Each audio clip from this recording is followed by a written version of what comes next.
Okie doke. Okay, we are recording. All right, we'll call the meeting to order of the Long Grove Economic Development Commission. Due to the governor's statewide disaster declaration relating to the COVID-19 pandemic and current public health guidelines for social distancing, I've determined that it is not prudent for the members of the Economic Development Commission or staff to convene in person for this morning's meeting. Therefore, the members of the EDC are attending this meeting by video conference. Those same conditions require barring access to the public for in-person attendance. In light of those limitations, the public is invited to attend and listen to the meeting through Zoom platform or by phone, as indicated in the meeting agenda. To comply with the Open Meetings Act requirements for virtual meetings, this morning's meeting is being recorded. So here we are. Who are we? Pam, you want to run a roll call? Okay. Mike Elliott. I'm present. Erwin. Present. Jay Levin. Mina Hall. She emailed she was traveling, unless she's popped in. Okay, Roger, of course, and myself. There we are. We've got a quorum. First item of business is consideration of the minutes from the October 27 meeting. Any corrections, thoughts, additions? Maybe somebody wants to make a motion to approve. I'll make a motion to approve. Thank you. Is there a second? I'll second. Excellent. Any opposed? Hearing none, the minutes are approved. And we can move on to the agenda items. Some of the things on the agenda, I think I want to just keep them on there. You tell me what you all think. Things that we've talked about before, like the Consolo shopping centers, where maybe there's nothing going on right now, and there's no big report, but just as a matter of reminding us to check in and keep track of those contacts. So that's why, for example, this one is on there.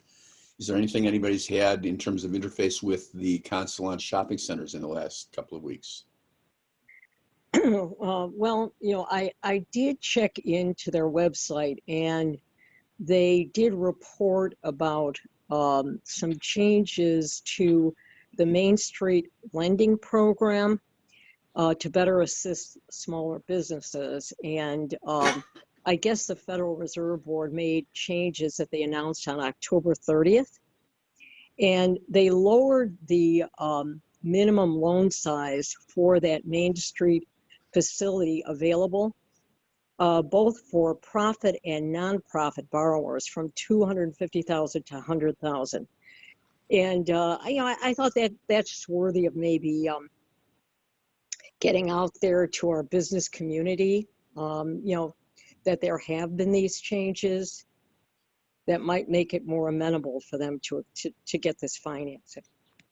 Do you know if whether they already had a PPC loan impacts their ability to get this Main Street loan? I think they were saying, I think it may, you know, because there is a threshold on that. But, you know, for smaller businesses that have not been able to qualify in the past, it is something that they may want to consider. I don't know the exact rules on that, Roger. But the question I have is, how do we get that out to our business community? What is it? Well, you know, Something Erwin, we one post? thing they did say on the website was the Main Street program made about 400 loans totaling about 3.7 billion, but the program really has not been tapped to the extent. I guess there was 75 billion that was made available by the Treasury Department from the CARES Act. So there appears to still be money out there. I think you're right. I don't know how we get that information out, if we do an e-blast, or, you know, we weren't too successful with our webinars.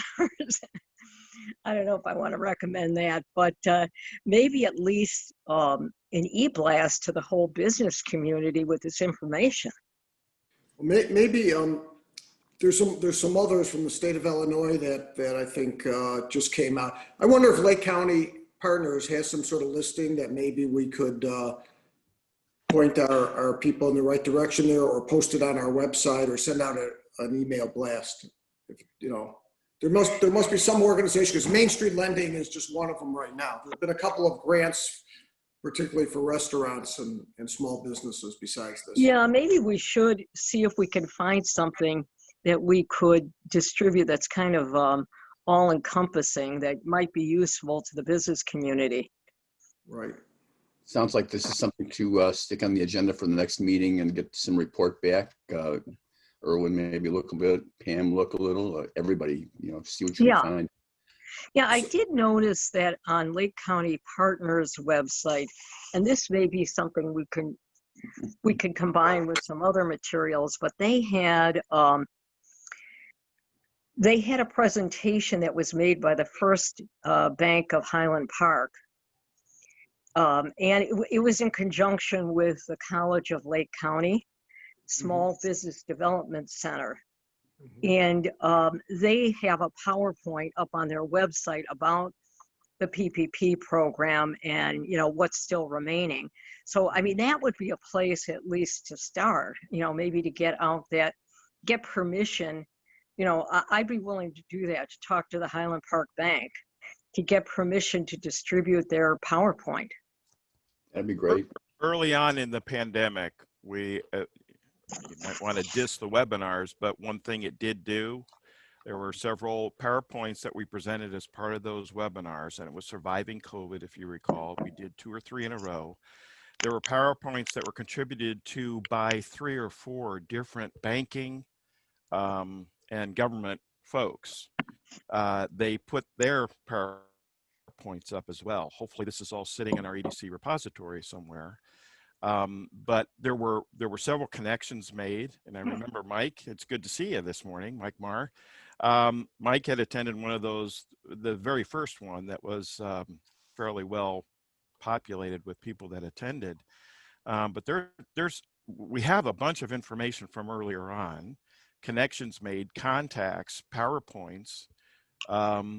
So you're not starting from scratch. There's quite a bit out there.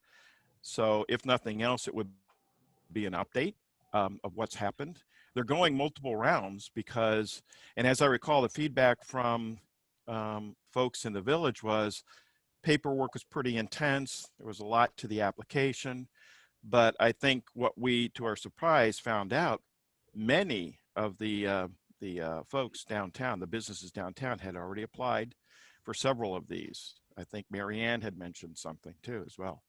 So I think there's a bunch of stuff out there. I think it's a matter of maybe start there and then move on from there and augment it. Yeah, I think that's a good idea, Mike. And we certainly can distribute these updates, you know, and add to our repository. I think this one from the Highland Park Bank is good because they both explain, you know, how the PPP program has been working for them and, you know, enhancements to the program, as we've been talking about. But they're another resource, obviously, you know, if they're, you know, if they're right on top of this program, you know, it's another potential resource for people. I suspect there may be, well, the headline this morning was restaurants are going to be shut down completely shortly. And the talk is to limit gatherings to just 10 people in the suburban counties. So at least in short term, maybe things are starting to get bad again for at least that segment and for a lot of other people as well. So maybe we should try and pump out some more, hey, there's some help here short term you can find. It's a worthwhile thing. So right, added on to that, Roger, maybe I thought a great session we had was with Sam Toya. Maybe someone should reach out to him. I bet you right off the top, he's got a list of who to contact, what to do, and maybe in conjunction with the businesses in downtown, we could figure out how to circulate that. I think we need to circulate information rather than do, you know, try to get 99% perfection of what could be out there. I think we got to start with something. This is emergency times for our businesses, certain businesses. Roger, you and I can reach out to Sam, we did before, maybe he'd give us we don't have to, we could just invite him to our meeting and he can give us an update. Probably If he's his admin will give us what we need, but yeah, let's see what we can get back. Let's tap a bunch of resources and let's put this down to report back on current financial aid for businesses impacted by COVID. Ron Lands and Barb Priscilla too as well. They would be good people to tap. They do everything Lake County, so. Excellent ideas.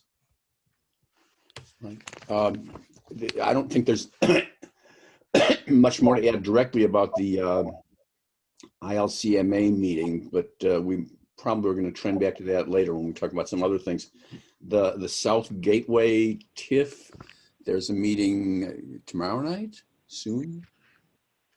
And that seems to be just going forward. I don't know if there's anything for us to discuss at this point.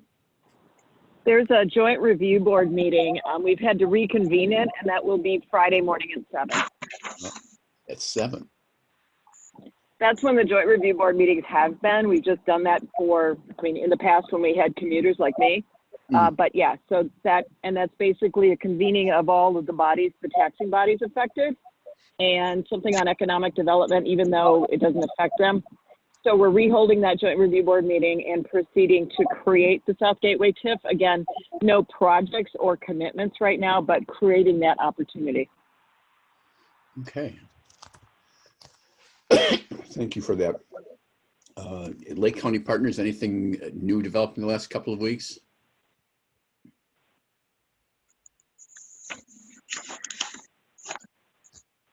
Nothing other than, what I said before, Roger. They do have some more information available on the progress of PPP and other financing opportunities for small businesses. And we'll make sure we get all that out to the community.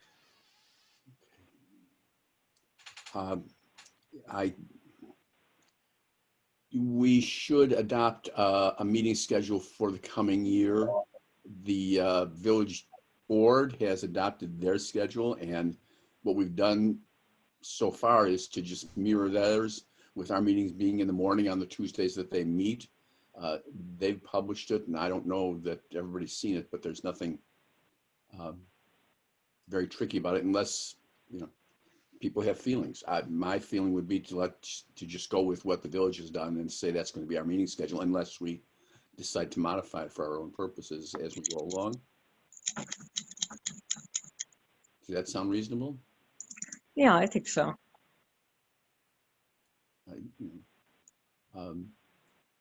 Where is that schedule posted? Denise, is it posted somewhere of the village board meetings for next year? So we can just, I have not seen that yet. has anyone seen it? I have. Yeah, it's out. It was discussed. Yeah, it It should, should be there. yeah. Okay, It's just the second and fourth Tuesday of every month, except December, only the second one. okay. Only That's- the second Tuesday. Hey, Roger, would it be, just going back to the PPP, the SBA, EIDL loans, all of that? Mike Marr, you were like way ahead of the curve relative to folks that were applying and that sort of thing back in March, April timeframe. Any thoughts regarding how the EDC may package or present or data mine for businesses downtown, this kind of information, the connections, that sort of thing? With working closer with Jesse help? I mean, what's your suggestion? You know the organization and the folks. Well, now that Jesse's got his feet under him and he's been there for 9 months out of the year, I think it's a good time for him to definitely he's our point person to reach out to. Okay. I go off the board in a couple months here, thank God. And but it's all of us are talking. We're all trying to figure things out as we as we listen to what's going on in the news. You know, I'm sitting there watching the news yesterday and this morning, and looks like Pritzker basically he's it's like he runs in circles. He took care of Kane and DuPage and knocked them down a couple weeks ago, and now he's kind of going back down and knocking them down even further. And I figure, okay, we'll be in the next round in a couple weeks here. So they'll probably try to shut us down the week of Thanksgiving, is what I figure. So anything we can do to make sure that everyone has all the information they need. There are some people that still have never applied for any of this. I know some stores and they're like, no, we don't want to apply for it. We don't need it. We're good. But there are, obviously the restaurants and the bars definitely need it. If we have no people, especially with the weather getting colder, if I could have a weekend like last weekend every weekend, I'd be good. But yeah. We've seen a number of clients that have gone back, especially on the SBA EIDL loans. They've gone from the minimum to now they've bumped it up and they've gone for an extra. And it seems like those applications are flying through. So in one instance, I think it was a guy got 668,000. Now he's at 150. So especially for those that have already applied and they're in the system, it may be an easier transaction for them. yeah, the thing is, though, you got to remember with EIDL, unless all that stuff's going to be forgiven, you're just saddling your company with more debt. Yeah. So, But I'll take 150 grand at 3% for the next 30 years any day. So That's Mike and I were talking about this the other day, and really, if the merchants aren't looking at this as an opportunity to make capital improvements at a very inexpensive price, then maybe it would help to tell them, rethink what you're doing here, rethink what this opportunity is. It's not a handout because you're poor, starving restaurateurs or whatever it is. It's it's an opportunity to build. It's an opportunity for the village to. I think it's fair to say that a lot of places in downtown Long Grove could use a little refreshing. it's cheap money. It's cheap money. It's cheap money. I know that, Cork, they just went through and redid everything at the beginning of the year.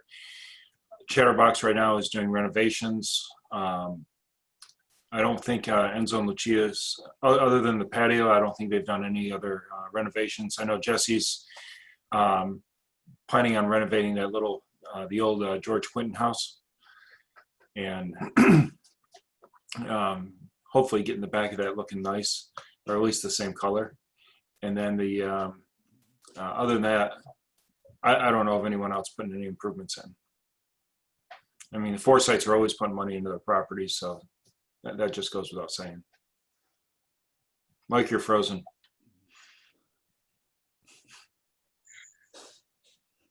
He's trying to say something. Yes, he is. We lost. But we did. I know that Enzo and Lucia's and the Fred Astaire Dance Studio did receive money from the BIG, and I've applied for that as well. So we're hoping to see if we can get a comparable amount. I believe Enzo and Lucia's got 100,000, and Fred Astaire Dance Studio got 110,000, which is a nice shot in the arm if you can get a grant like that you don't have to pay back. Oh, that's great. I didn't realize that. Thank you for that information, Mike. Well, maybe we can encourage some of the other operators in the downtown area to do some improvement at this point. Another thing that's on the agenda, and this is probably, hopefully Mike unfreezes, is as good a time as any to bring this up, was there's been discussion about things that might be done to help the downtown businesses get through the winter in the way of outdoor facilities where they don't have the limits on indoor dining and such, specifically tents. And while the village is not going to be building tents for anybody, I don't think, There's some things that maybe the village could do in terms of facilitating the businesses themselves building something semi-permanent, maybe even permanent, in terms of outdoor dining or screen porch kind of places or whatever, that would enhance their year-round operation. Some of it might involve some rapid movement through the zoning and permitting process. Some of it might be as simple as permitting temporary use of parking lots within the village to put up tents or something like that. And the thought was this might be worth discussing or investigating. Anybody thoughts? One of the reasons why I'm here this morning is Mike called me last week to discuss that. Mm-hmm. And I'd be all for putting a tent, say in Stemple parking lot, and having it as a shared location, kind of like, almost like an Oktoberfest tent, where you'd have multiple organizations to be able to use it. So, you know, if we could do Joni's, Enzo's, Chatter, Village, and us, and have us all be able to use the same tent to serve our customers, that would be great. The one thing is, though, the requirements on tents require 50% of the walls be open. And I don't know how we're gonna be able to keep that kind of airflow through in there once it drops below 40 degrees and keep everyone comfortable where they'd want to stay and actually spend money in town. I know Jenny did some looking and came up with a longish article on what some places had been or are doing. But I don't know that it addressed that need to have the open air aspect of things. Yeah, I found a couple articles talking about the drawbacks of trying to use tents in winter because of the fabric of the tent doesn't do well with once it gets below 40, they actually say that the vinyl doesn't, or I don't know what it is exactly, and snow loads on the roof. I mean, you really have to go with a pretty substantial tent. And I do believe that the stipulation is 2 sides need to be open for ventilation. So then how are you going to heat this little wind tunnel is concern. And then also, like, if you're going to be putting it in a parking lot, how do you put it, if you have 2 sides open and you're stabilizing it in a parking lot, how do you not get the updraft? You know, how do you make sure that it's not going to go up in a wind? So I came up with a lot of difficulties to overcome. I don't want to be a negative Nelly, but my research, I mean, there are, like, I was looking at like almost farming tents that they use year round, but they're extraordinarily expensive and they all go into like a foundation, like into the ground. Mm-hmm. So I don't know. I was hoping that Mike Sarletto, who is the engineer, he had been doing more research. So mine was pretty discouraging, but I don't know if anybody else had found anything more optimistic. Well, I know that Wheaton has closed off a street in downtown Wheaton and put up tents for a number of restaurants that are all on the same street front. And they're planning to have it up there all winter long. If maybe they'd be good to reach out to see how they did it on the asphalt. Yeah, They did it on the asphalt, but what they did was they took there's like a 5-foot spike, and they jackhammer those in, and they do it right through the asphalt, and that's what actually holds the tent structures in place.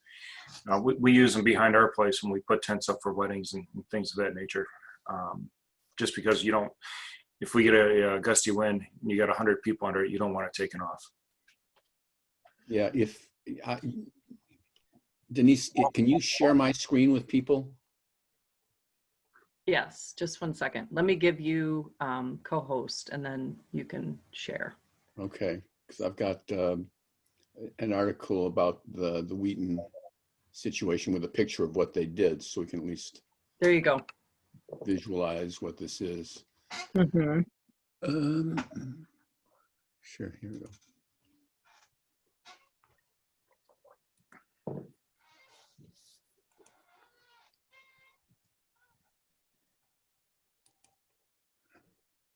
I'm I'm working on it.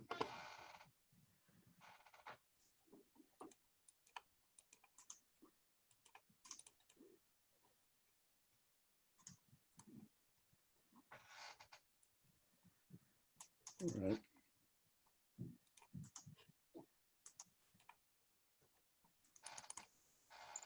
Okay, can you see that now? Yes. Yeah, so this is, they've got a long corridor almost. And the only thing they've really done, it seems, is provide a roof. Right. You see where those ropes are coming down?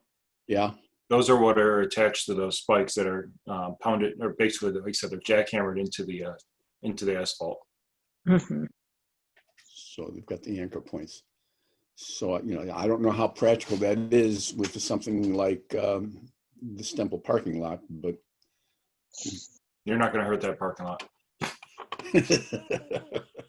I just want to point out that it does say, and at least until the start of winter, and just knowing from what I looked at, that tent wouldn't hold up under a snow load very well. So I think you'd need something much more.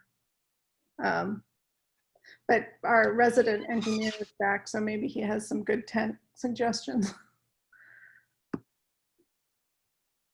Any thoughts, Mike? Yeah, the more I hear about it, the more I think that encouraging people to make permanent improvements of screen porch type things a lot more sense, because it sounds like we're going to have at least some restrictions well into next year. And Joni's has a nice porch area outside that they've always had, and they use it a lot. So maybe that's something for people to consider. She only has 4 tables out there, though, and she's pretty much has been closed for indoor dining since March. Yeah. I mean, what we're doing in our backyard is we're setting up a alpine beer garden. So instead of, you know, trying to protect against it, we're going to embrace it. And, you know, over in Europe, I go over there all the time. Drinking outdoors is pretty common, and especially, you know, in the winter months. So we're going to set it up and just make it an alpine beer garden. We'll have fire pits out there like we do now, and we're just going to expand upon that. That's the kind of ingenuity apparently that is needed at this point for a lot of people. I think that I've seen that happening a lot, and I was going to suggest, you know, like they even have those big propane fire tanks, but they're, you know, people are pretty willing to do a lot of things to get together with other people. So we were all hanging around in snowsuits with friends out in their backyard, and I think I'm hoping that people will flock, just because I think we're all lonely and want to be around people. I was out in Schaumburg a few days ago. I drove past Seasons 52 restaurant, which is just west of Route 53. They have what appears from the road to be an enclosed tent that is adjacent to their building. They have a propane tank outside, well, obviously outside, but the kind of tank like you see when you're driving through the country, because that's the kind of heat people use for their homes. And while their tent is not pitched like a circus tent, for the snow runoff, I wonder if heating the tent the way they do is sufficient to melt any snow that could accumulate. And I think too that if there were HEPA filters, that possibly could handle the question about ventilation and maybe be acceptable to the IDPH if we could do something like this. There was a story in Sunday's Trip. One of the runners-up for the contest that they had in the city for people to design outdoor potential outdoor type buildings for COVID purposes. The one that, the entry that won was the one up with the igloos, which probably everybody has heard about. One of the other entrants, however, designed a structure that works like the scaffolding that you walk under when they're doing work on a high rise, and they build the scaffolding over the sidewalks. They built that was their entry, and they used a plastic kind of like, I'll just say, because I'm familiar with it, kind of like saran wrap that encloses it, and they were able to heat that structure. And apparently they, it's easy to customize these things. So maybe something like that is a possibility. You know, the other thing for people who are maybe averse to being in an enclosure like that, you know, maybe you just use the temperature on the forehead device before people enter, you know, as an extra precaution. You know, just different ideas on ways, excuse me, ways that something like this might be viable. I don't know. I'm asking, are there any village ordinances that might impact on the ability of the village businesses to do this? Are there restrictions on, assuming they have the permission of the owners of the land to do this tenting or whatever it is, village ordinances concerning outdoor service or temporary structures, are they in existence? Obviously, we do something for the festivals. Well, the village owns Stemple parking lot. Well, part of it. Yes, thank you. Yes, but the majority of it. Yes. Well, I don't even know if you can say that, but you know, we have an expedited approval process in place right now. The board does look at it, but I've been given permission to approve tents and outdoor dining areas, et cetera. So we do have that in place today, and I just want to make sure you knew that. So.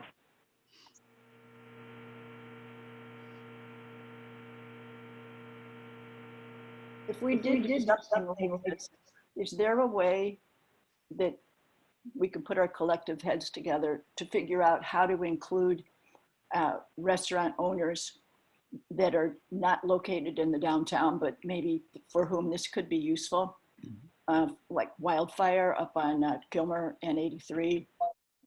Maybe the I don't know how the sushi place over at Sunset Grove is doing.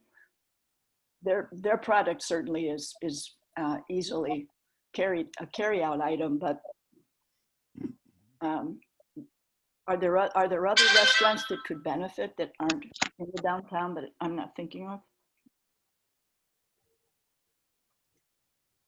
I mean, you pretty much got the other two there, or the other two sections.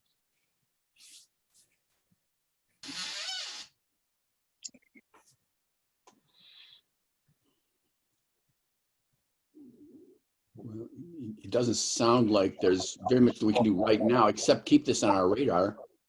And you know, it sounds like the restaurants in the village are pretty aware of what these possibilities are, and understand that the village has been and probably will continue to be flexible in the future about alternative arrangements. Yeah, so Bill, you were saying that there is an expedited approval process if there's a need to, you know, expand the limits of what we want to do with outdoor seating. I know we've already approved the parking lots as locations. You know, things like patio heaters and fire pits, does that need any special approvals? You know, so we haven't been, the heaters so far, I think the ones in the igloos are electric. So, you know, we haven't really had to weigh in on it. Of course, the fire department probably might or could, depending on what you're doing. But we haven't had to weigh in on that yet. Okay. I mean, it just depends on how extravagant, how creative. When I heard about the whatever the name of the restaurant is in Schaumburg, Seasons, 52 Seasons, or whatever it is, you know, with the huge farmer propane tank, I'm like, ah, that's an interesting one. I know that Bill Felderberger over at the Woodfire Tavern, not Wildfire, Woodfire Tavern, the propane tanks are very expensive. They only last, you know, what, 24 hours or something like that at best. So that's the Yes. big cost about, you know, the big cost of putting those propane heaters out there is the cost of propane. It's expensive. Doesn't Yeah, last long. Yeah, each tank is about $18 if you get it filled at the 83 RV, and you get one night out of each tank. And normally you have 3 or 4 going. So Yeah. the operating cost is figure about $100 a night. Well, plus they take up room that could have a table that accommodates at least 2 people. So they're even more expensive than just what the fuel costs when you think of it that way. Yeah, but social distancing is already doing that. Enzo's has got the propane ones also. I don't think we mandate anything on them. They're temporary. They won't last. Oh, I lost another one. Another one bites the dust. Yep. Yeah, I know Prairie House, you know, it's in Prairie View, you know, by the train station there. They have a glass enclosure that they built a couple of years ago, but they added a tent and a couple of patio heaters and fire pits behind, you know, this glass enclosure they had built. And I think they're regulated by Buffalo Grove. So I remember a couple of years ago when I was talking to the owner there, they had to get special approvals even for that glass enclosure. I don't know if anybody's seen that. Yeah, I have. Maybe what we do, maybe we should talk to Sam Toya again about this, what he sees as best practices, what unique things have people done. And I don't know if he knows anything about Long Grove, but just to come up with some ideas. You know, I'm not a restaurant expert. I'm not a retail expert. So I like to eat though. And I'd like to be outdoors and I'd like to be with friends, but he's probably seen lots of them, or people on his staff have seen lots of them, lots of different ideas. So if you're reaching out to Sam anyway, you may want to put that on the agenda. Okay, that's a good idea. Do that. Let's do that. Let's move on to the next item on the agenda, and we'll circle back to this next week. But this is something worth talking about and helping see if it can happen.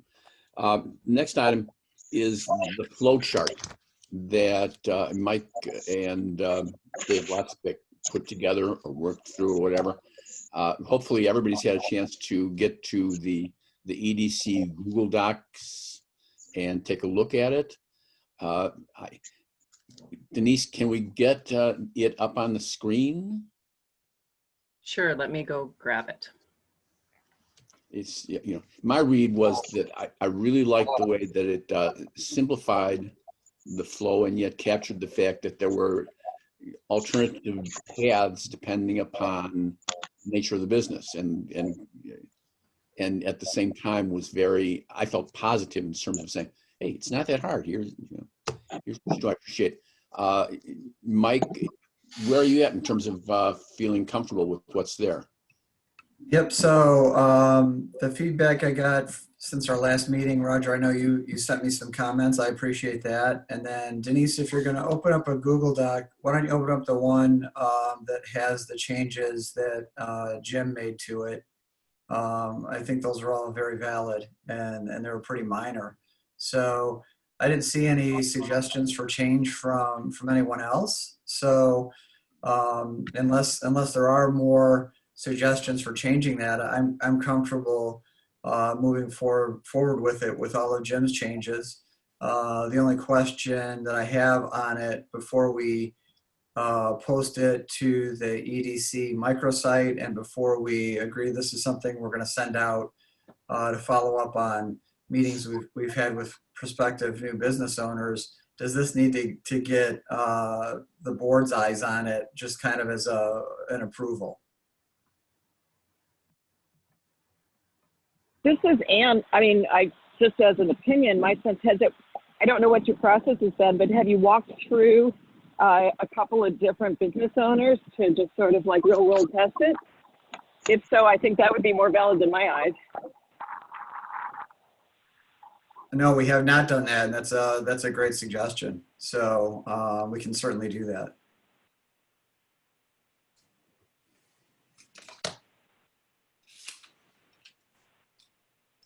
Yeah, Denise is getting it up, but I'm not sure now. Here it comes. Yeah. It's nice and clean. And it looks businesslike. Can you scroll down, Denise? Yep, hold on one second. I'm just trying to expand my screen. Sorry. I had to go into my splash top to get it, so it's just I have multiple screens up. So Always confusing. Yeah, so while Denise is working to expand that, I'll just real quickly go through kind of what we talked about at our last meeting. This isn't brain surgery, right? The idea here is that there's a lot of great resources on the Long Grove website already. There's some great resources on other websites. So this is just kind of a one pager, if you will, even though it's 2 pages, that you can send to someone that consolidates all of the resources onto one document. So, and it also puts it kind of in a chronological sequence of events that you would need to follow if you're considering opening a business in Long Grove. So it's really designed to be something that hopefully you're reading online. You click through the links. It gets you to the contact information for the right people within the village. It also gives you some links to available buildings and available properties for development. Again, these are all existing resources. This is just kind of a roadmap, if you will, on how to find the resources that are already out there and the kind of sequence of events that you would need to follow. So I like some of the changes that Jim made. The one that needs to, we need to kind of agree on is when I worked with Dave, he made the suggestion that in that part about, I think it's step 3, that we perhaps add, the EDC chair as another person that could be part of these meetings. I don't know if that overcomplicates it or if it's, so everything that's bracketed and in bold is what Dave had added during our initial conversations. This is that series of 8 steps is something that Dave actually came up with. So I'm not taking credit for that. And I appreciate his input into that. But, whether or not we want to insert the EDC in any fashion into that process, I don't know that, unless we're going to add value to it, I don't see the reason for EDC to be involved. Except, again, if we're being a tour guide for this, then it would be nice to, walk the business through that.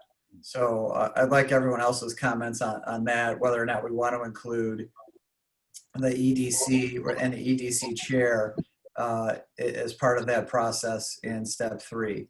Other than that, again, unless anyone else has any additions, changes, deletions. So, one thing, Mike, that I think I'd add to that step 5 is, once we're talking about once your business is open, opportunities to promote the business. I'd like to add a couple of the maybe links to the Lake County partners and possibly visit Lake County. Absolutely, those are both great ideas. So you know, we can Because, Ron has been a great resource for us, Ron Lands, and, they're always updating their websites to provide information about finding, different things that I think would be important.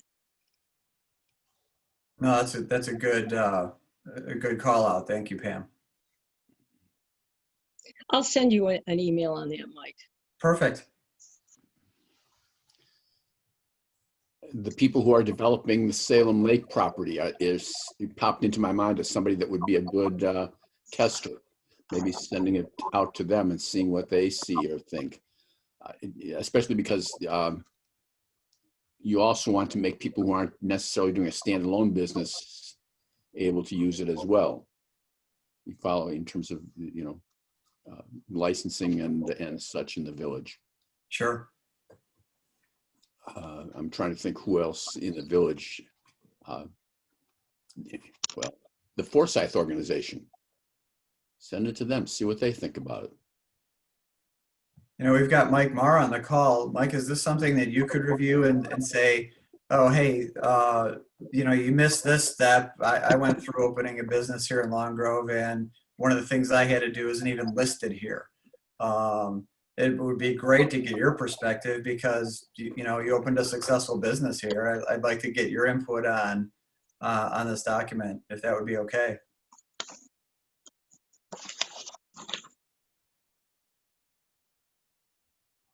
Mike may have gone on to his business day. Oh no, he's there, listening. Mike Sarletta, we still can't hear you.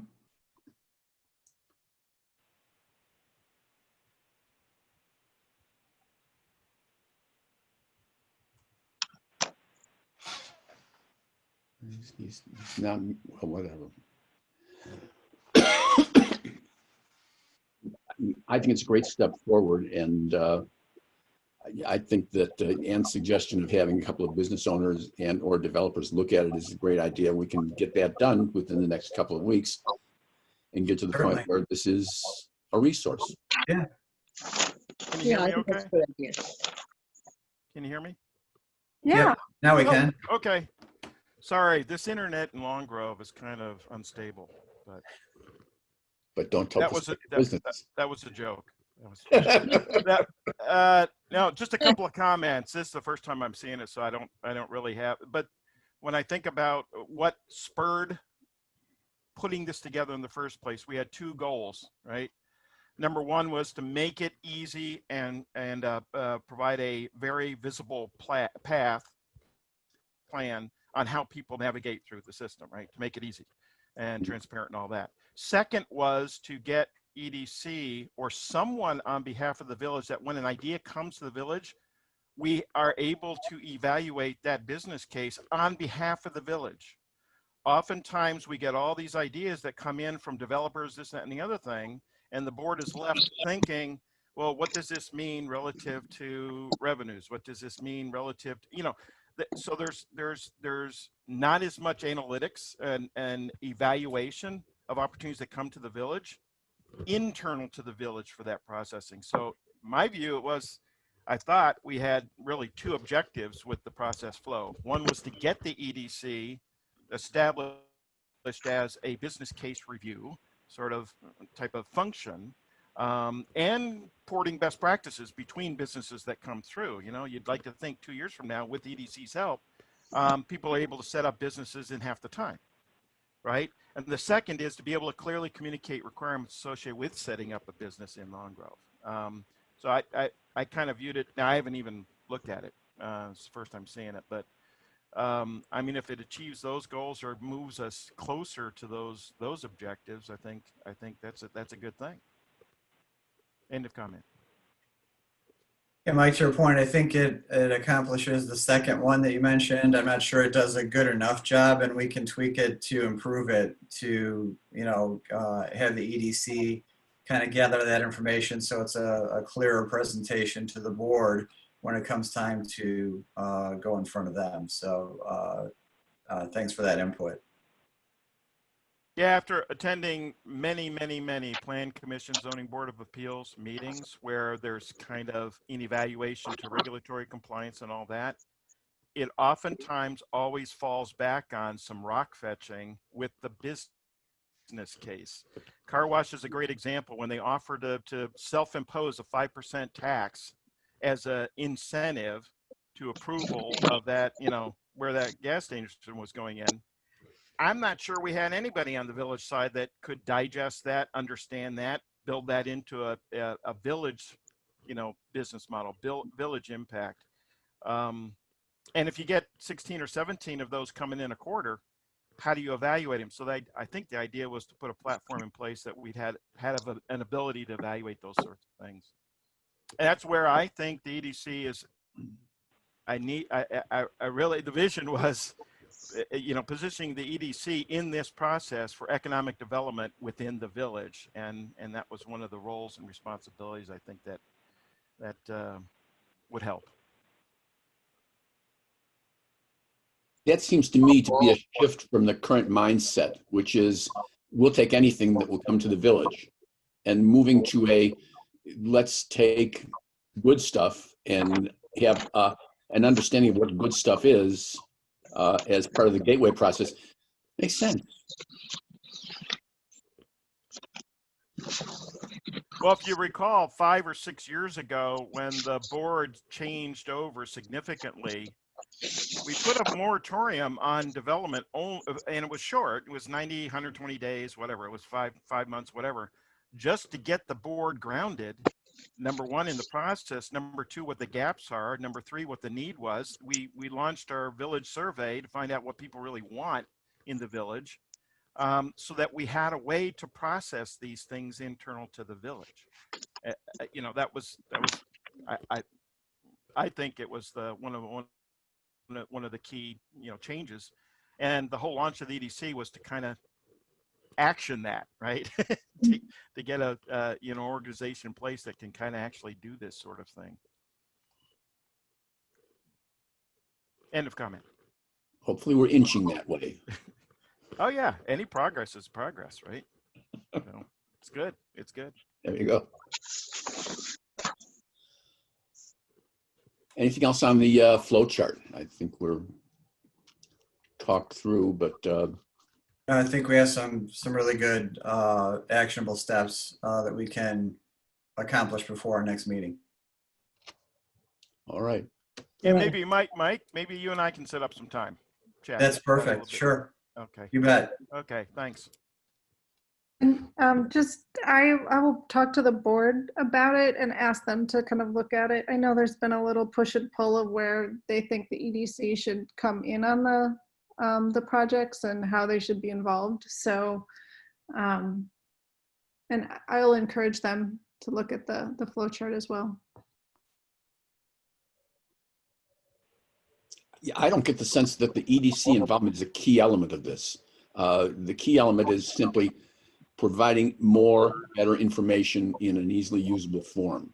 And I think Mike's done a great first step or 2 or 12 toward getting that done. I concur. I was more commenting on the step 3 where the EDC is in bold. Like, do we want them in with the pre-application meeting? And Yeah. you know, my sense is I think that's a great place for them to be, but I know that maybe I don't know how the other board members feel about it, but I think I like the idea of the EDC being in as like a sounding board and a guide through the process. I think I like the streamlined. I'm not a business person, but it seems to be easy to follow. And I think it's a great start. So thank you for your time, Mike.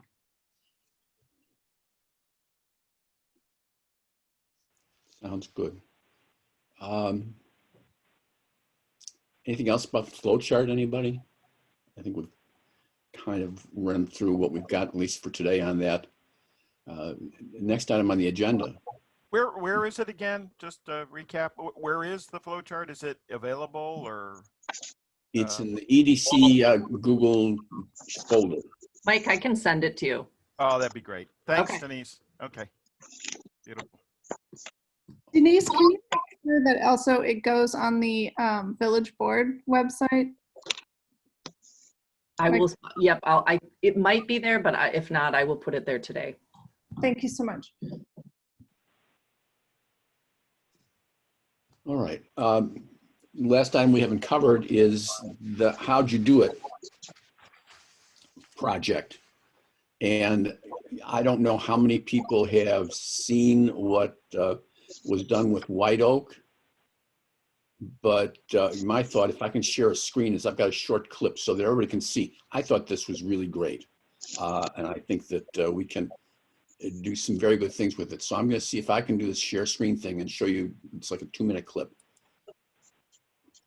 Here we go. I'm getting almost good at this. Sure. Welcome, Mike Sarletto. Glad you're with us. Denise, Bobby, Jenny, what questions do you have for Lori and Tom? I would like to ask, is Long Grove a help or a hindrance? I'm talking village, the village itself, the rules, the regs, the permits, the. That's all been very helpful. Yeah. Okay, so being in a food-based business and moving into the space in 2015, I've been associated with a lot of openings of other restaurant properties. So when we signed the lease and took possession, we were operating within 2 weeks. And this is the village, this is all the inspections, this is the health department. I had never seen anything like that in all my life. I was very pleasantly surprised by. And that's the full half hour or so is full of nuggets like that.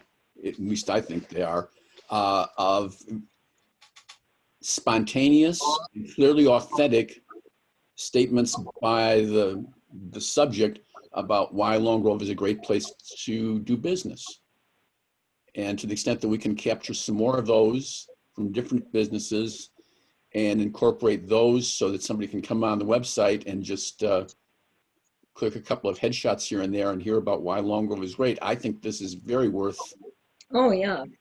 continuing to do. I would agree, Roger. You know, I was thinking of them. I'm sorry I couldn't have been on it, but I'll check out the whole interview on the website. That, you know, it is a little bit of a innovative business in a sense that they're working through both bricks and mortar, but also food delivery. So they're working in multi-channels, which is kind of a little more of a up-to-date model.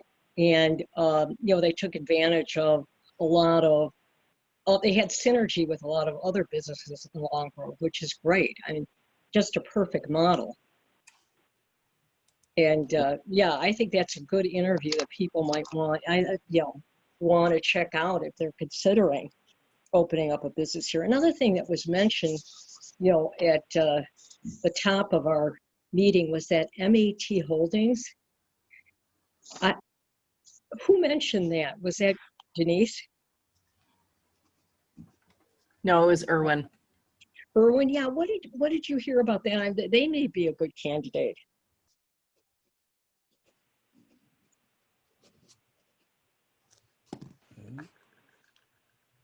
Looks like he might have stepped away.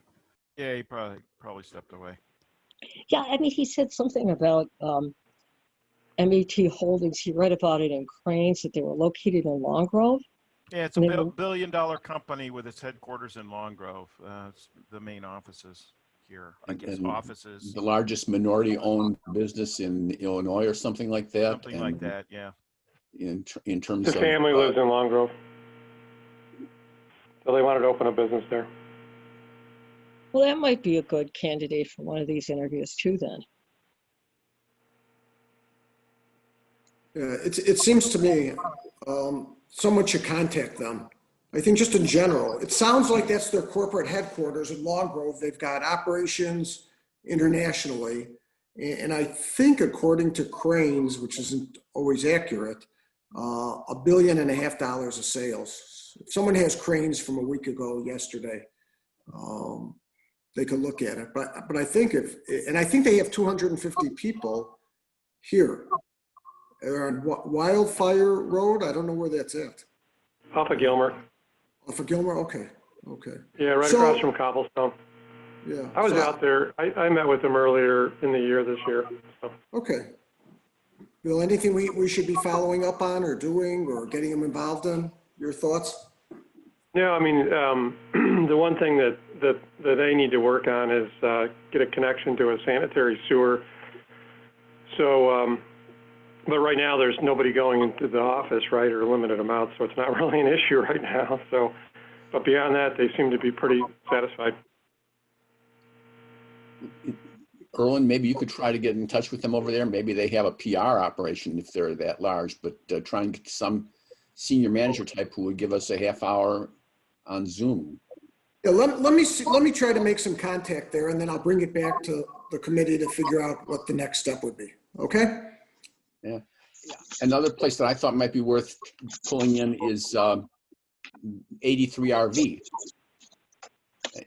I mean, my thinking here is that Long Grove, okay, nice little tchotchkes, shops downtown and restaurants, but try and move it beyond that in terms of when you look at the website, you realize that Long Grove is more possibilities than just opening a restaurant. And 83 RV, I happened to talk to them when we did that phone survey. They're happy with the village, and the owner is pretty available. Maybe that'd be one to try. Any thoughts on that?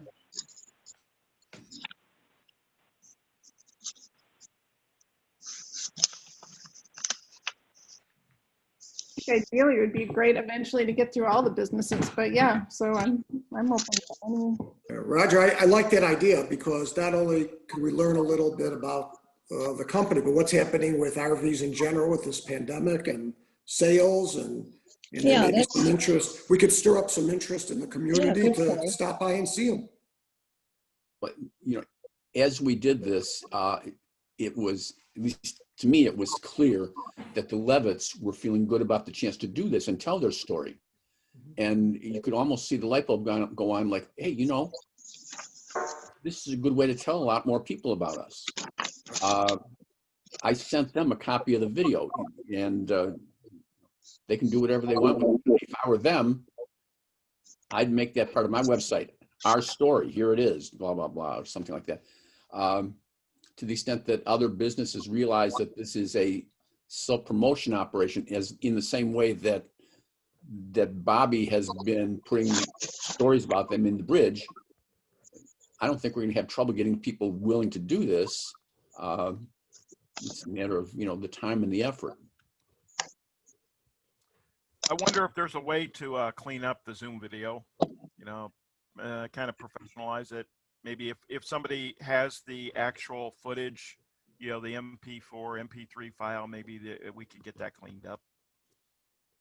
Yeah, I used an editing suite that I have available because I teach, and it's crude and I'm not that good at it. So I got a short clip at least. Is it Roxio or? No, it's called Yuja, whatever that is. And Okay. And so, I mean, there are ways that I can clean up the audio and cut this and clip that and blah, blah, blah, that way beyond my capability, but. Hey, Eureka, Kevin has like a state-of-the-art recording studio there in your house. What do you think? World headquarters. World headquarters, right? By the way, Kevin looks phenomenal on those. You know, that video, he's got it down where the tree is just blurred enough. The picture is perfect, and where he sits and how the lighting and everything else, no headsets and all that stuff. He's got it perfect. So if he has any ideas on how to clean up either raw footage, video, Zoom video, that sort of thing, that'd be great. Well, that would be something that Mr. O'Connor hires out. Okay. And Well, then maybe that's where we go back to Andy De Niro, you know, who was a guest speaker, you know, 3 months ago or 4 months ago, maybe. Yeah, I think he would be a prime candidate. Yeah. Kevin's videographer is a little expensive. Yeah. Andy was pretty cheap though. Andy was okay. He's making a go of it. So Sounds good. It would definitely be good if we could somehow clean up the business, their video, because that internet connection was pretty rough during the, which was a little frustrating. And I think if they want to post it, it would be much better. I mean, I know that not everybody can have Kevin set up, but maybe we could try to ensure there's a stable internet connection. And just because I thought it was an excellent interview. I thought it was phenomenal. And I think if it had been cleaned up, it would have been, easy to put along road. Well, the other thing is once we get enough of them, we had a client that was interviewed by Huntington's back to work campaign or whatever it is. And we went to their facility and all that. And I saw the footage that they took, but what they turned it into in terms of a commercial for Huntington was unbelievable. I mean, it really looked nice. So, down the road, it'd be nice if we had 5 or 6 or 7 of these. Then we do hire out somebody to do a short 30-second commercial on Long Grove and what it's like to do business at Long Grove. And maybe that's one of the videos on a web 3.0 we have streaming across our village website. Yeah, I'm reluctant to go down this path because I feel this is like stepping on the third rail, but I think we're coming to the point where we actually need to talk about spending some money, some village money to do this. Because I think just looking at that single 1-minute clip or whatever it is makes you realize, oh yeah, that guy really says Long Grove is a good place to be. But he's got another piece in there where he talks about the location and how it works out well for him because he's in a high income area that brings, it's all there for the taking. My son is involved in education. He took a bunch of teachers out east on a trip and took along his cell phone and made a bunch of videos of them visiting different places. They all got into CNN and met Cooper Anderson, and they all got to the Metropolitan. Anyway, it was all just a jumble of interesting stuff by itself, but he knew some people up in Ann Arbor that young student, starving types, put it together into a suite of interviews for him that really just was persuasive. Same kind of thing that Mike was talking about in terms of a good editing can make a huge difference. And it is, I think, money well spent. But the first step is to collect a bunch of clips that we can talk about sending out, I think. Well, it doesn't need to be ultra complicated. We do it on mountains all the time. You're doing GoPro footage with sealed cameras. Lori Wilhoit had that idea relative to the festivals and that sort of thing, just doing client, attendee, customer, just short snippets of how they love Long Grove, the smiles, the ice cream in the kid's face and all that stuff. I think the more we collect of that stuff, the better off we are. Not that we're trying to do HDLGBA's job, but the reality is going village-wide, it's up to the village to sort of do that because HDLGBA is not going to go village-wide. So a lot of these other businesses that may not be centered downtown, it's going to be incumbent on the village to put together their own selling story, I think. I would think too that if Andy is not available, we could post a help wanted ad at CLC for students who perhaps are in a program like that, looking for some extra income. They've got terrific equipment available to them. That may be a possibility for us. And maybe even Stevenson too. Yeah. Correct. Yeah, that's a good idea. All right. Well, going forward, what's our next steps, other than being very nice to Kevin O'Connor and hoping he continues to help us along here? Because his presentation is just, that when that's the opening, you're like, oh, this is very professional. This is very serious business. Thoughts? Next steps? Well, I think whether it's the EDC or just the village in general, having a tech czar that is the resource that you can go to, whether it's in-house or outsourced, but just having that, because I think what we will benefit from is if you have the ability to integrate multiple commissions and village activities and that sort of thing into the technology presentation of the village and that sort of thing. I think embracing technology means, you know, putting some resource, and that means a human resource into it, even if it's part-time. And then we can get these ideas. You need a place to put these ideas, I think, so that they can be actioned. None of us around the table, you know, some of us could do some rudimentary stuff, but I don't think a DIY works in this. So maybe coming up with a plan on how we digitize both the selling, the internal and the external communications, data, and that sort of thing, and that strategy for the EDC would be something, you know, worth having that discussion. Hey, maybe is Bill still on? I'm still here. We had this, one of our strategic goals way back in the day. I don't know if they're still out there or not, but a technology, you know, moving as much of the business work process to self-serve, web-enabled, using the website as the portal for residents, so on and so forth. This is just keeping in step with that whole strategy, Bill. And I know we, you know, going from Web 1.0 to 2.0, we had a lot of pain and anguish there. But I think the next step moving forward relative to technology, and COVID has pushed us there. I mean, you think about it. It seems, and I don't know where that is strategically. Well, I would tell you right now, Mike, everything's on hold until we get a new village manager in place. But as a key component, I believe that you would think the board is 100% aligned on our whole workflow processes need to be looked at and automated to be more efficient. So, you know, you and I have been all over that, and you know, it took a pandemic for us to be able to accept payments electronically, plus applications electronically.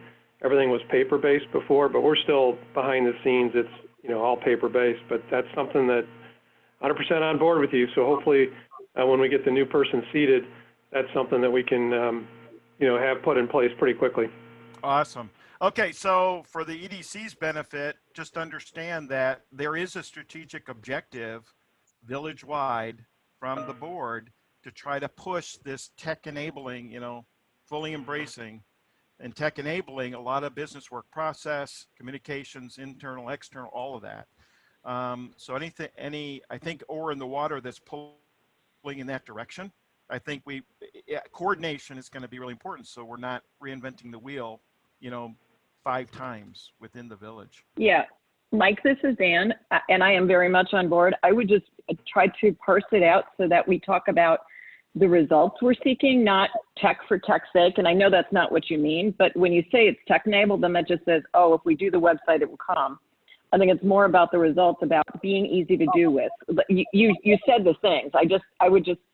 To me, there's a stream about frictionless work on permit applications and all of that doing business. There's a stream on tech-enabled public relations and communications. I would just advocate for framing what we want in terms of the results and the benefits, not the how. Does that make sense? Yeah, and I guess the most recent example I can recall, maybe it's not something in direct control of the village, but to get a fire permit, when the fire commissioner says, no, we want to keep a paper because we want the person walking in there and picking up the form and then going home and filling it out and then walking back in with a piece of paper to deliver the form because we want to see wait a minute, put the PDF on the website. Don't make the person come to your facility 2 or 3 times to get it, you know, that sort of thing. Right. It's about easy to do business with, for sure. That's what I'm talking about. I mean, we have real live examples on everything related to the. I agree. I'm being careful about the words. It's not just tech enabled. It's no, we want these results about being easy. Yeah. So Mike Elliott's work was really, I had envisioned that being like the cornerstone starting point, right? Because you basically, once you've mapped the business work processes, where you can tech enable for efficiency, you know, shorter turnaround time, all of those things is what you're after. So half the time clients, when they're going down this route, they don't have a clue what their own process looks like. So documenting it first, you know, is the first step. So. Does it make sense? I'm going to circle back to the videos. Does it make sense to reach out to a videographer to just kind of get a price on what does this cost, just so we kind of know what we're looking at? Can't hurt to ask. And you know that if you took this back to the board, the first question you would get is, how much does it cost? And so if we can just get some ballpark, whatever, that would be helpful. Yeah, I'll talk to my son, see if he can try to get me to the people that he used. Who knows Andy De Niro well these days and wants to follow up with him? I can follow up with Andy. That's easy. And he's a Long Grovian. He grew up here. He was videoing Arts and Music Council concerts with his dad, doing photo shoots and all that stuff. So it's not like the village is new to him. And that's why we had him on that earlier webinar, you know, back in whenever it was, April, I think it was. And Rita, if Kevin has some idea of where he could subcontract this out to somebody or you know, manage it, I'll follow up. I'll ask him about that and see what his situation is, because you know, he's volunteered a lot, and if we can in some way more than just a big thank you repay him, I'd be all for doing that. Yeah, I think some numbers would be great, but I can't imagine. I mean, I think this is a really great thing for the village. Thought they were. So let's figure out who we're going to go for next. We're looking at Matt and potentially 83 RV as our next. Erwin's going to see if you can get hold of them, and I'll call the 83 RV guy and see if he's willing to be available as a. RV 83 was annexed into the village when the former golf course was annexed. So you may want to think of a different set of questions as opposed to why did you choose to locate in Long Grove? I was forced to. Right. I talked to him on the phone. I asked him. That's great footage. How is it with Long Grove? And his response was, "They leave me alone." And what he meant was, I don't have a bunch of regulations. I don't have inspectors climbing all over me. So yeah, it's a different set of questions, but still, he's got a Long Grove location and Sure. Oh yeah. great business. Yeah. So yeah, his business is booming. They're booked through and beyond Christmas. Yeah, I think it's a great time to tap into RV when it's hard. You're hard pressed to even rent one these days. So you should be happy. Well, and we had talked about Menards and Sunset Foods too. Yeah, that's a good idea. You know, you got PNC Bank, you got Chase Bank, you have you have a lot of commercial participants too that may even lend some credibility relative to the business, you know, the business case they built for, and it may be foot traffic based or whatever, but that's okay too.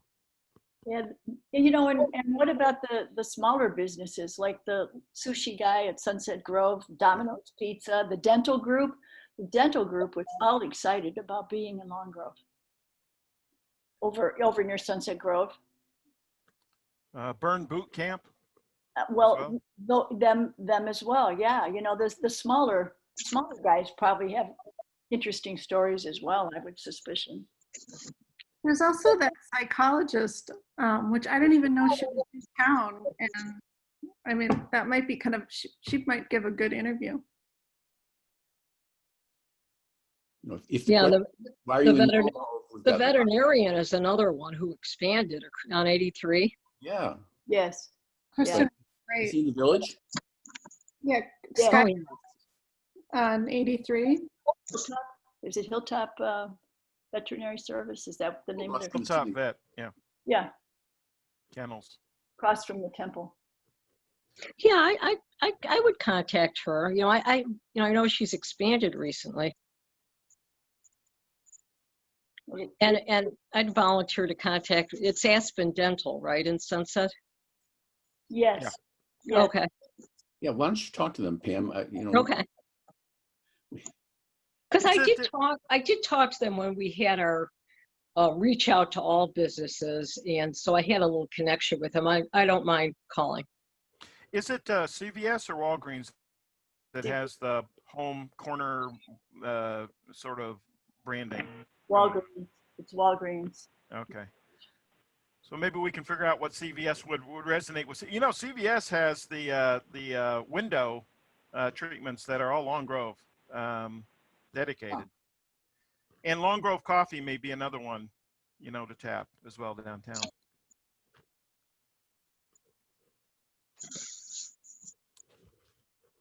well, we got some things to talk about at the next meeting in terms of reporting back about whether we've got a bunch of volunteers or not. So that's progress. Mike, this is Pam. I want to ask you, what is Andy's last name? You mentioned Andy. Denaro, Oh. Denaro. Okay. Thank you. And I believe he's I'm not sure if he's downtown Chicago or Colorado, but he travels quite a bit though.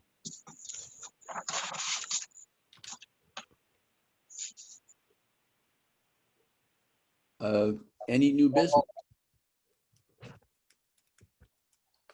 Roger, I just wanted to let the EDC know two things. That one thing is Bobby had suggested calling businesses to kind of check in and get updates on if, you know, kind of COVID related updates, anything that they wanted included on the website, or, you know, just kind of a check-in, you know, in particular for more the food service businesses. But I just wanted to ask the EDC if there's anything in particular that you think would be important to ask at this point that you would like added as a question.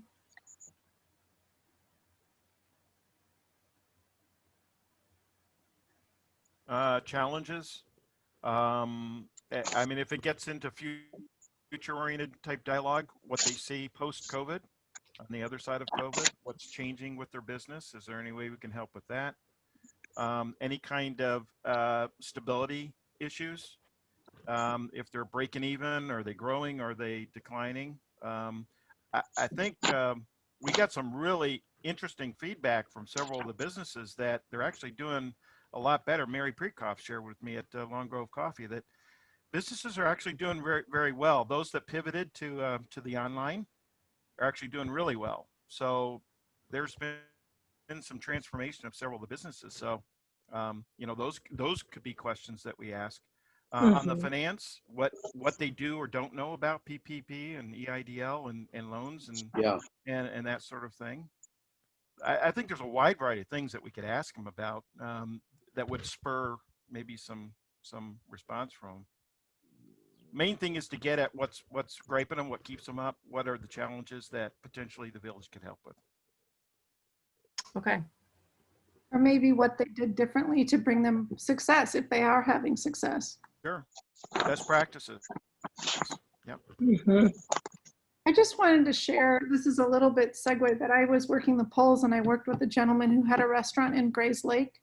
And he said, that interestingly enough, when the restaurant shutdown happened, his business actually improved dramatically because everybody went out of their way to support him. And when it reopened, it flatlined a little bit. So it's kind of interesting how this thing is playing out. One thing, you know, for new business that I wanted to add is, you know, we talked about the Downtown Business Association, and their board meeting is on the 17th at 5:15. And Jasmine reached out to me to see if there's anything we wanted to include on their agenda. I don't know, we've talked a lot about this idea of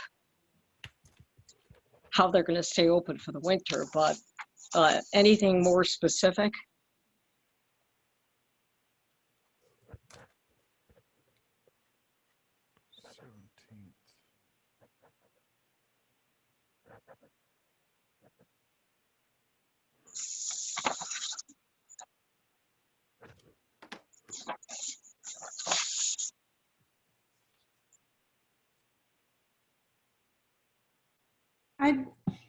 I don't have anything particular. I just like that there's a connection. I think it's useful for us to be there and for them to be here, just for, flow of communication.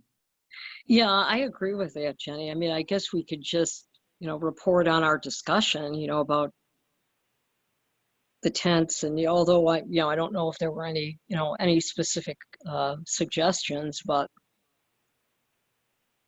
They might, we could bring up the tent, maybe they've done some research. So that could open the conversation to say, I'm sure they're thinking about it. So maybe their ideas could help feed our solution. yeah, that's a good idea. Just, I can report that we had a discussion, and, what has their research shown? What are they looking into? And we just keep that dialogue going. Yeah, that's good. Right. Roger, I also did want to let you know that just the EDC know that, because I wasn't sure how many people knew about the fact that Weiss Properties donated around 90 gallons of hand sanitizer to village businesses.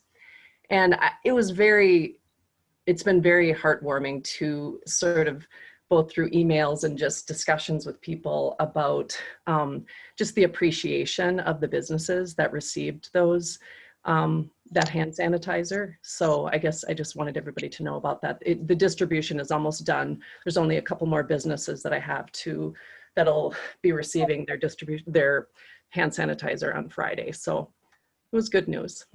Maybe that should be in the newsletter. That's what we're thinking.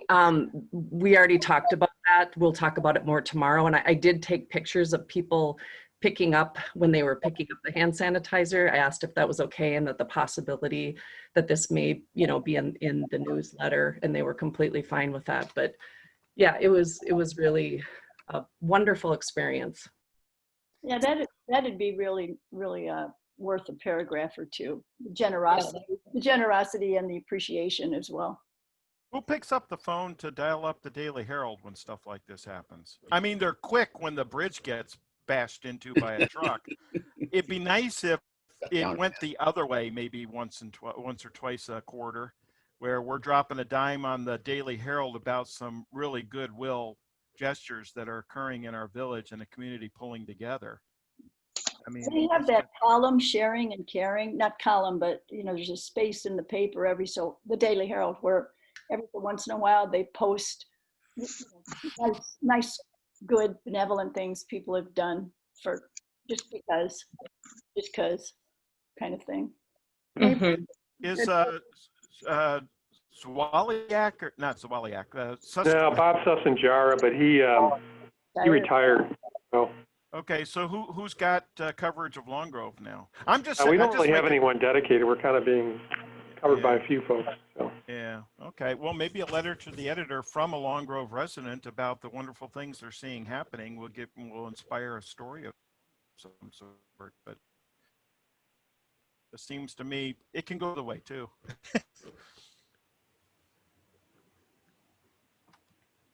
What about just a nice handwritten thank you note to Weiss? Is that something that would be like a nice thing to send to them? Yeah, great suggestion. Great suggestion. Well, and I think also maybe adding some of the just little excerpts from the emails that I've received specifically from people. I mean, I could get the okay from them, but just their kind of really gushing appreciation for the process and the donation. I mean, it's been really nice. So that could be maybe added to, even a quote from one of the people who received it. When was the last time we were in front of Joni's Pizza? I don't know. I talked to her last week, by the way, just for the record. She's doing well. Yeah. Well, that's good. Yeah. Rita, one other thing, we talked at a couple meetings back about some ideas for new businesses in Long Grove. One was the breakfast restaurant and like almost putting an ad, in our newsletter, and then a bike shop, and you said you might have some ideas of how we could connect with someone. who might be looking for another location? Maybe, I remember the conversation, and I remember, you know, Long Grove Hungry for Breakfast got shut down. So I don't remember the part about, maybe we could chat by phone or something. I remember. All right, I'll call you about that, Rita. I know I was thinking about that shop in Libertyville to see if they, they've got a very small shop and they seem like they're overloaded with business right now. So maybe they're a good contact. You mean, how do we go about poaching somebody else's location? No, expanding. Not poaching. No, expanding. Oh, yes, No, that's definitely that's the word expanding. I was searching for. Yeah, no. I think they may be looking to expand their business. So just the idea of, did they think about downtown or Long Grove in general? Right. Well, you know how Joni searches for new workers for her restaurant, right?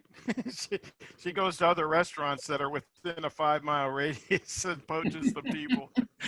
she finds out how much they're being paid and offers them $0.25 more an hour. They show up the next Monday. Great mind. Hey, business finds a way. Trust me. That's right. She's creative. Rita, I was thinking of, but I'll call you about it. Your work with the bike path committee and just maybe, kind of working that into a discussion with potential businesses about this would be a good place to expand to. Okay, sure. We can chat. Sounds good.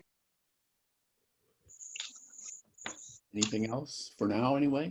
We've got a lot to do before the next meeting, but sounds like it's set. Yeah, Mike, if you could just send me a couple of dates or times this week that you want to get together on the process stuff, that'd be great. Will do. And I'll reach out to Andy De Niro as well. I think that's what I got as an action. Yes. Okay. Good. Motion to adjourn? I'll move that we adjourn the meeting. Second? I'll second. Thank you. Any opposed? All right, we're formally adjourned and good meeting today. Have a great day, everybody. Mike, I'll send you that flow chart right away. Awesome. Thank you, Denise. Yep. Yeah, good to talk to all of you. Have a good day.